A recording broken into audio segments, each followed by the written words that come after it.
We're partnering with No CD to raise awareness about OCD. OCD is more than what you see on TV and in the movies. Imagine having unwanted thoughts about your relationship stuck in your head all day, no matter how hard you try to make them go away. That's relationship OCD. It comes with unrelenting, intrusive images, thoughts, and urges about your partner or loved one. Breaking the OCD cycle takes effective treatment. Go to nocd.com to get evidence-based treatment. In the idea of the harm OCD, in this model, it's saying possibly you're afraid of being someone who hurts other people, someone who's a serial killer or a murderer or a dangerous person, someone who can't control themselves, right? And then what you begin to do in this theory is you learn to trust yourself again. How wonderful is that, right? And you start to uncover and reveal and lean into your real self. Hi, I'm Erin, licensed clinical mental health counselor and OCD specialist. I'm also a wife, mom to 3, and small business owner, helping those who are spiraling from intrusive thoughts to come out of that valley with long-term recovery and self-awareness. Reheat your coffee and pop in your AirPods to learn how to boss up to OCD. Hey, welcome back to another episode of Bossing Up, Overcoming OCD. In today's episode, we're going to be tackling the topic of harm OCD and suicide OCD all in one. So, get ready for that, as most of today's focus is going to be about moms/women, because there are some unique things that we're going to be talking about today when it comes to women who are struggling with OCD. Now, if you feel overly triggered by some of this content, I encourage you to proceed with caution. You are more than welcome to go back to a previous episode. I suggest go back to episode 35, where I recorded a guest episode with Senyana, who is the co-founder of Thrizer. So in that episode, you can learn about how to maximize your out-of-network benefits when you're seeking mental health care, whether that is through therapy or getting medication with a psychiatrist or nurse practitioner. So go check out episode 35 if this particular episode is going to feel too overwhelming. And on another note, I'd like to give a shout out to a listener who commented on one of my YouTube videos that's out on my channel called Erin Davis Counseling Services. So if you want to watch the podcast and the video recording of the podcast, you can go to Erin, E-R-I-N, Davis Counseling Services on YouTube and find those videos there. And so this user commented on the video that was about tornadoes, and the listener wrote, I had 5 apps downloaded, got stuck also watching other states, and found I was feeling the same level, constant NWS Outlook checks in Louisiana. We don't have basements, but I'm looking into the new steel residential centers to help. Even checking on days I knew were sunny or just rain. I've just started my journey. If you watch this, you are not alone. And so I really appreciate that listener sharing their struggles with the audience and then giving those words of encouragement that you're not alone. That's exactly the type of community that I want to build and am building. So if you want to join up in this community, you can also join my email newsletter by going to my website at valuedriventherapy.com. And at the bottom of any of the pages, you'll find a spot where you can put in your name and your email address. And I promise to only send you content that is worth the read. So we've been talking about the harm and OCD factors for the past 2 episodes, and I want to continue that conversation today because these summer/fall months, those are the highest birth months for the United States. So we're talking like August, September, that time frame. And when you count back 9 months, yeah, that's about like Christmas, New Year's time. There's not much to do except stay in and party. No, I'm kidding. But you get the idea. So there's a lot of babies being born right now. And when you're struggling with OCD, it can feel even more guilt-ridden or shameful when you are experiencing intrusive thoughts around the things you love most. And, as a mom, what more do you love than your own child? And if you're not a mother, there are some research studies out there showing a connection between an increase in your OCD symptoms when you're about to start your period. In one of the studies in the National Library of Medicine, it was showing results that 49% of patients with OCD noticed an exacerbated situation with their OCD symptoms right before they're about to start their period. And so you're thinking about basically that week before your period, you may experience more anxiety, mood swings. If you're a lady, you've been there. Or if you are a lady and you haven't experienced any problems with your period, God bless you. But what they're finding with the research is that the hormone levels, particularly estrogen, has a lot to do with the spike in the OCD symptoms. So as the estrogen levels rise, so do the OCD symptoms. Causation, correlation, I don't know, but I'm just sharing the facts that I'm finding, and it's very interesting. Other studies that I'm also reading about in the Anxiety and Depression Association of America, the ADAA.org, it's also saying that women with OCD are likely to have abnormal hormone levels. So that kind of makes you go, huh. So if you're a lady with OCD, it may be a possibility that your hormone levels are playing a role in triggering or worsening your OCD situation. And it feels like there's not a lot of shame or any kind of guilt or prejudice or bias, at least from where I'm sitting, whenever we're talking about postpartum depression. That seems almost mainstream. When you go to the doctor for your checkups, they are really screening for the depression. And it doesn't seem all that uncommon for ladies to experience postpartum depression. But what about those ladies who have postpartum OCD? I know it may seem like, what's the difference? But let's put it into perspective that as an OCD sufferer, you are experiencing intrusive thoughts about the things you love most because that's what OCD loves to do, right? It loves to attack the things you love and value. And so the complicated part is you're not going to be as forthcoming about these intrusive thoughts with your doctor. You want to know why? Well, because it's frightening, feels embarrassing, feels shameful, and it feels like your doctor may call Child Protective Services on you. So, in my previous episodes, when I'm talking about Child Protective Services or, any other first responder or intervention when it comes to safety, if you're struggling with OCD, you and I are going to talk through those safety checks. We're going to talk through your intentions and your values and your goals and just all the things so that we can have a clear understanding of your experiences, because unfortunately, some therapists do call Child Protective Services on their patients.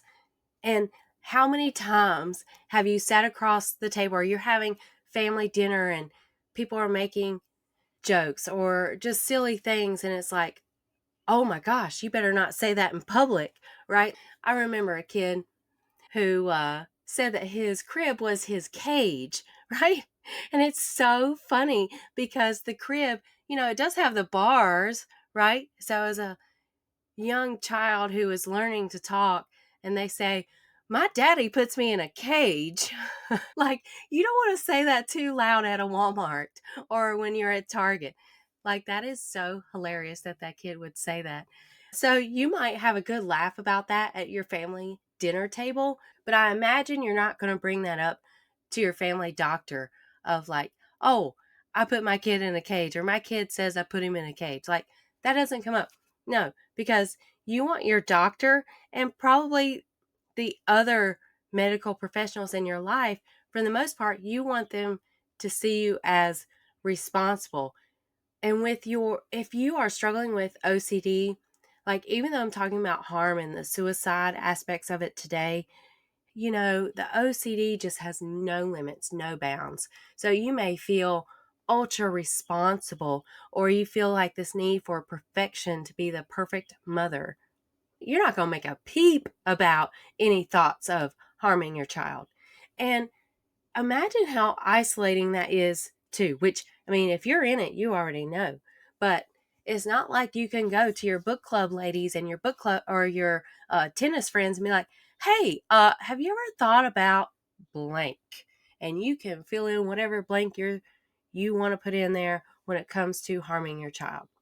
Since this is something that can feel ultra sensitive, private, confidential, that's why I have created my intensive outpatient program for moms, where you can get that one-on-one individual therapy where we're meeting for 9 hours a week for 3 weeks to help you in coming out of that valley and enjoying the view. And so you may be struggling with these thoughts about harming yourself or harming your child, and it can really limit your relationship and your ability to show up for your kid. So, some of the ways that I'm tackling these symptoms with moms is I'm incorporating exposure response prevention and another technique called inference-based cognitive behavioral therapy. More on that in a bit. Okay, so let's get into the differences between harm OCD and suicide OCD. And to kick that off, we know again that OCD comes with intrusive thoughts. Intrusive thoughts are the unwanted, involuntary thoughts, images, or urges that suddenly enter your brain. Maybe it's like a movie scene or it's a voice. Whatever your experience is with the intrusive thoughts, normally it causes a significant amount of distress. Now, it's also common that these thoughts are disturbing, or you may even find yourself doing a compulsion in double checking how distressing are these thoughts. Am I upset by these thoughts, or is this something that I actually want to do? So it causes you to question your values or your behaviors or your self-control, right? Because OCD is a con artist like that. We're partnering with NoCD to raise awareness about OCD. OCD is more than what you see on TV and in the movies. Imagine having unwanted thoughts about your relationship stuck in your head all day, no matter how hard you try to make them go away.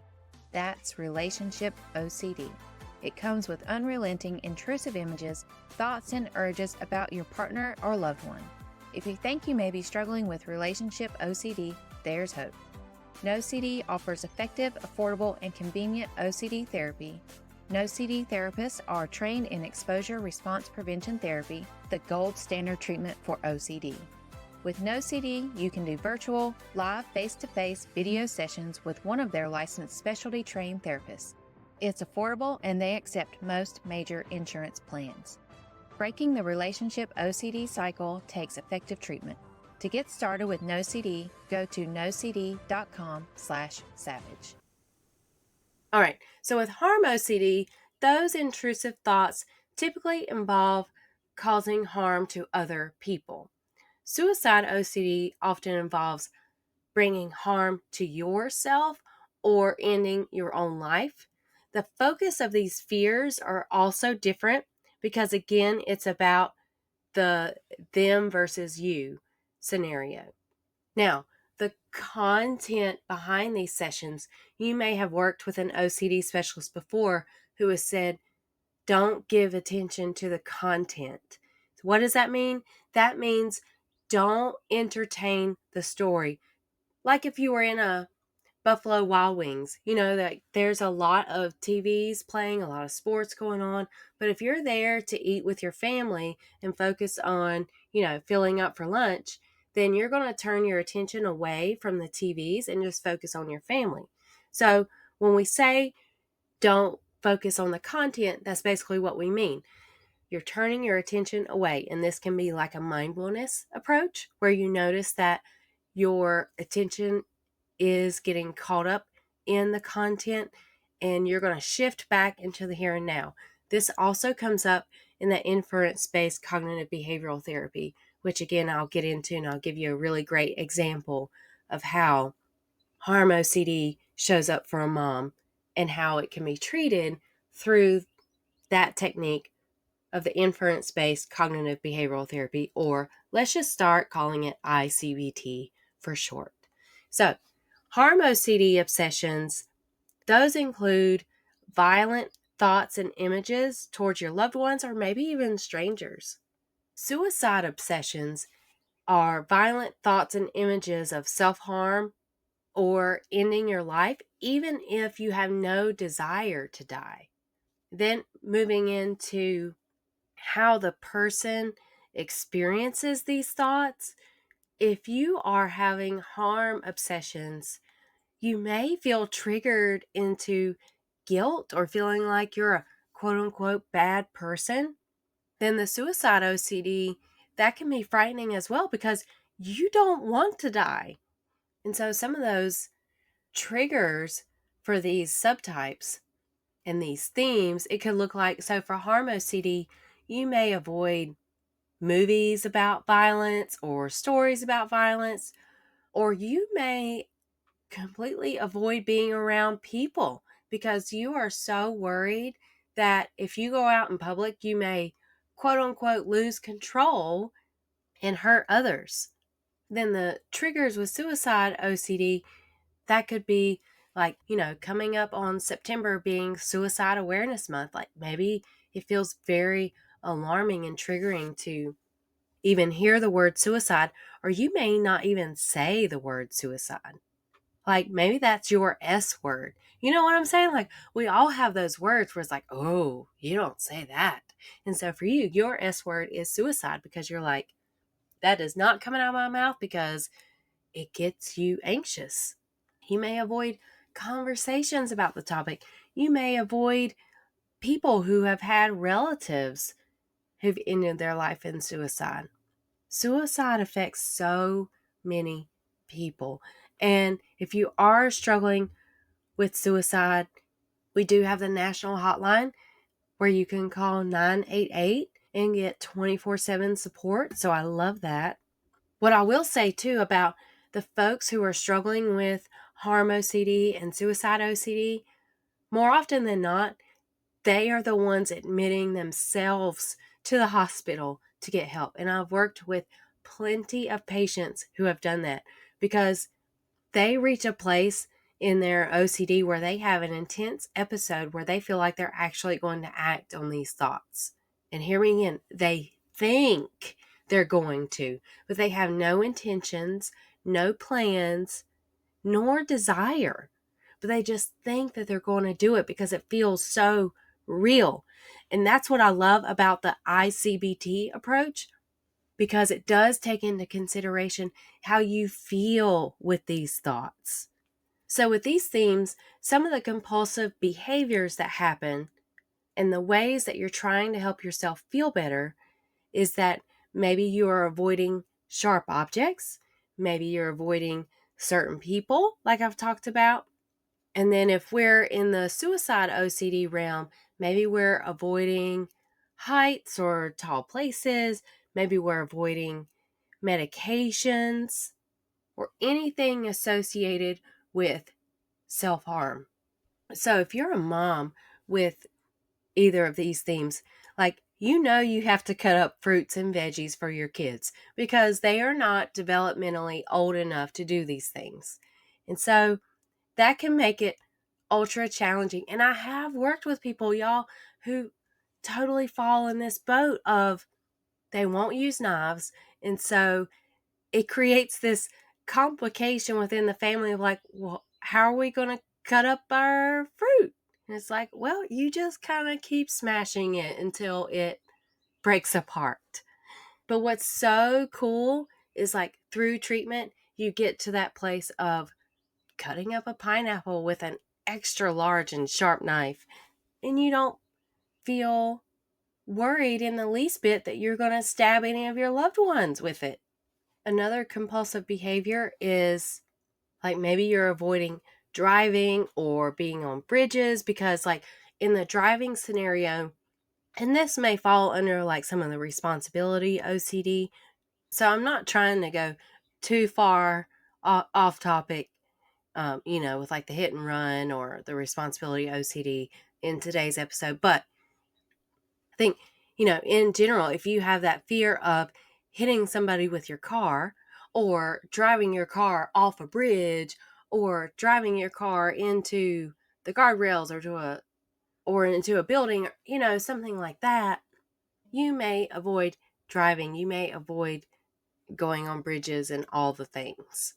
So, you've heard me talk a lot about exposure response prevention, which I do use and I do love that technique. What I would love to share with you in today's episode is more about this other intervention called inference-based cognitive behavioral therapy. So in ICBT, what is fascinating is that it really goes into the story of why, how, and where your intrusive thoughts come from and how those intrusive thoughts are actually a part of your imagination. Well, because it's not actually happening and it's not what you're wanting to do. And so it pulls you into what they call the OCD bubble. And so once you recognize that you're in that OCD bubble, you will cross the bridge back into the here and now using your mindfulness techniques and assess for the evidence for your doubt. And ICBT comes with 12 modules or 12 chapters, and so you can do one module per session. And what it focuses on is how the intrusive thoughts are a representation of your feared self, because this is who you fear becoming. Like in the idea of the harm OCD, in this model, it's saying possibly you're afraid of being someone who hurts other people, someone who's a serial killer or a murderer or a dangerous person, someone who can't control themselves, right? And then what you begin to do in this theory is you learn to trust yourself again. How wonderful is that, right? And you start to uncover and reveal and lean into your real self, because the trickery and the con artist of OCD, it wants you to fall into the traps of the feared self, and that's where people stay stuck. And so what you begin to learn in this model is that these fears are a product of your OCD, and it is not a reflection of who you truly are. So let me close this out with an example of a mom who is struggling with harm OCD, and she's on a cruise ship, right? Wouldn't that be lovely? Like, I'm sure the kids are back in school right now, so it feels like the end of summer, but maybe some of y'all did take a cruise over the summer. I love to go on cruises, but OCD never takes a vacation. Let's imagine you're on a cruise ship and you're holding your toddler on the ship. The intrusive thought pops in, what if my baby falls overboard? Then it could even shift into, like if you're in that harm OCD bubble, it could shift into, what if I throw my baby overboard? So in that moment, imagine how your anxiety can go from 0 to 100 super fast. So in this model, we're slowing it down. So instead of going from 0 to 100, we're going all the way back to, say, 10. We're going to look at that obsessional doubt. Because with doubt, most of us, we experience doubts from time to time in just about anything, right? And so with doubt, we normally feel resolved whenever we have the answer. Like once we get the information, we're good. But with obsessional doubt, that means we have all the information, but we still don't believe it. Sound familiar? Yeah, probably so if you're struggling with OCD, because you've got all the information, but you still don't believe it. So we're going to look at your reasoning sequence and how this doubt grows and takes hold and hijacks your mind. Then the other thing This obsessional doubt about throwing your baby overboard, if this is what you're struggling with, we're going to say it's not random. And you're like, wait, what? It's not, what? Then what do you mean? Well, what I'm saying is you are experiencing this doubt because of some sort of evidence that you've come across in your life. This intrusive thought is not coming out of the blue, but it's coming from some sort of reasoning or evidence or logic behind the doubt. So that logic or those reasons behind your doubt could be based on facts. It could be based on rules. It could be based on things you've experienced or stories you've heard or just the mere fact that it's possible. So just in general, I think we can all agree that we have to be cautious with kids on a cruise ship because accidents do happen. And then in Module 3, we talk about the story. Stories can feel very captivating because they involve all of our senses: sight, touch, sound, smell, and taste. And if you've ever been in a movie theater, you can feel very caught up in the movie and in what's happening. When you re-examine these intrusive stories and slow them down, you may notice how your senses are getting activated and playing into the obsessional story. And in any case, we know that stories are powerful and they can change how we feel. So that's the critical part right there, y'all. If we can change the story, we can change how we feel, right? So, for example, if you are holding your toddler on the cruise ship and you've got this story of, what if I throw my baby overboard? What if you were to change that story of, what if I take my baby to the kiddie pool, right? Much different sensation and experience you're getting when you lean in to that story. Because a lot of times the stories we tell ourselves feel very convincing, and that makes our doubts and worries feel more real. So in those stories, we are experiencing a reflection of our feared self, right? Which I've already mentioned. We're afraid of becoming a dangerous person, a violent person. But all in all, those stories are built up in your imagination. And it's in your imagination because there is not any direct evidence in the here and now that your baby has gone overboard or that you're going to throw them overboard.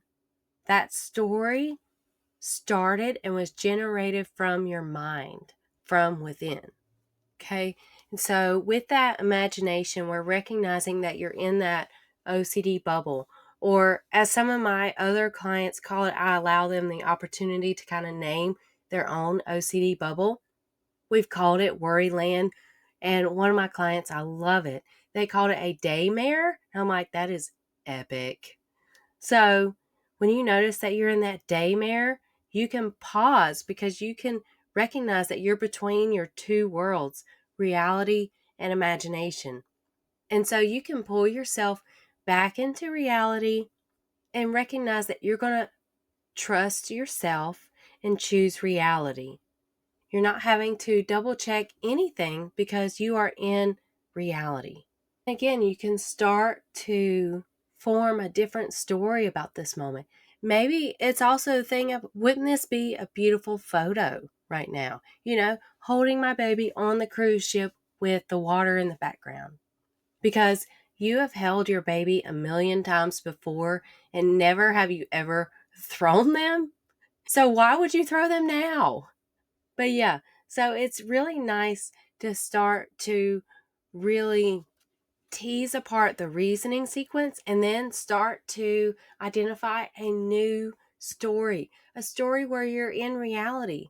So you can start to slow down the intrusive thoughts and examine where they're coming from, what the story is behind it, and the tricks that OCD is trying to play on you.